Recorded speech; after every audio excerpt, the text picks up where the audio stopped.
कर चले हम पिता जान पर साथियों, हम तुम्हारे हवाले वतन साथियों। कर चले हम पिता जान पर साथियों।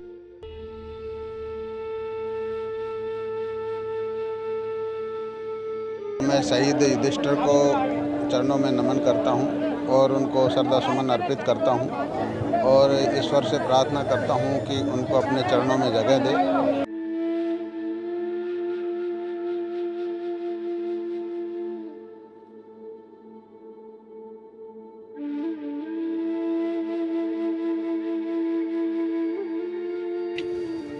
आज हमारे खामी गांव का एक वीर सपूत शहीद हुआ है। ये हमारे क्षेत्र के लिए, ये हमारे देश के लिए जो उसने अपने प्राणों की आहुति दी है, ये गौरव की बात है।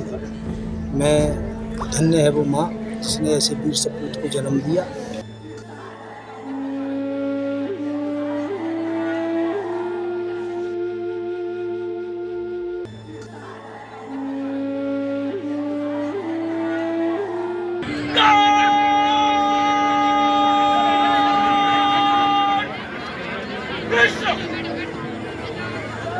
सबसे पहले तो अमर शहीद भाई युधिष्ठिर ने जो अपने जीवन का सर्वोच्च बलिदान दे करके देश की सीमाओं की रक्षा करते हुए जो बलिदान दिया है, ये हमारे इलाके के लिए बहुत सौभाग्य की और गौरव की बात है।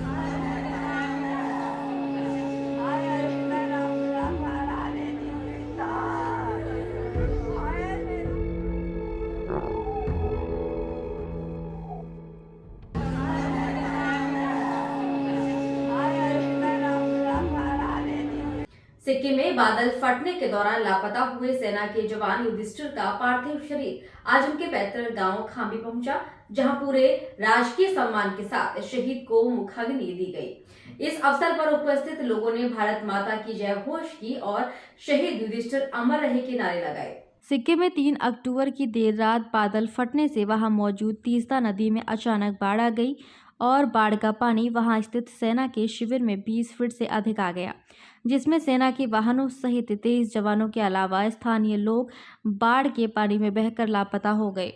सेना के लापता जवानों में खांबी गांव निवासी युधिष्ठिर भी शामिल था, जो सेना की बटालियन 420 एफडी में मेडिकल वाहन पर बतौर ड्राइवर तैनात था।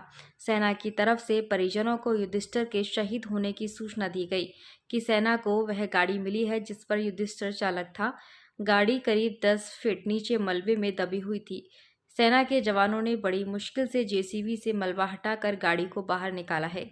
मिली जानकारी के अनुसार मलबे में दबी गाड़ी में सैनिक युधिष्ठिर का मोबाइल व समय सारणी वाली डायरी के अलावा अन्य सामान भी मिला है। सेना अब वहीं आसपास मलबे में युधिष्ठिर को खोजने में लगी है। सेना द्वारा दिल्ली अस्पताल में लापता युधिष्ठिर की मां किशनवती को बुलाकर उनके खून के नमूने लिए गए हैं, जिसके जरिए शहीद युधिष्ठिर की पहचान की गई है। शहीद के परिजनों ने कहा है कि उन्हें शहीद युधिष्ठिर की शहादत पर गर्व है। सबसे पहले तो मैं शहीद युधिष्ठिर को चरणों में नमन करता हूं और उनको श्रद्धासुमन अर्पित करता हूं और ईश्वर से प्रार्थना करता हूं कि उनको अपने चरणों में जगह दे और ईश्वर से ये भी प्रार्थना करता हूं कि उनके परिवारजनों को जो इनके जाने से जो क्षति हुई है उसका भरपाई करने की शक्ति दें और जिस तरह से देश के अंदर, प्रदेश के अंदर जो शहीदों का सम्मान सरकार कर रही है, उस सम्मान के तहत जो भी प्रदेश सरकार और का जो भी जो सम्मान होगा वो इस शहीद को दिया जाएगा और जो भी गांव वालों की उसकी डिमांड होगी वो पूरी की जाएगी। क्या कहेंगे जो पार्थिव शरीर गांव में आया है? आज हमारे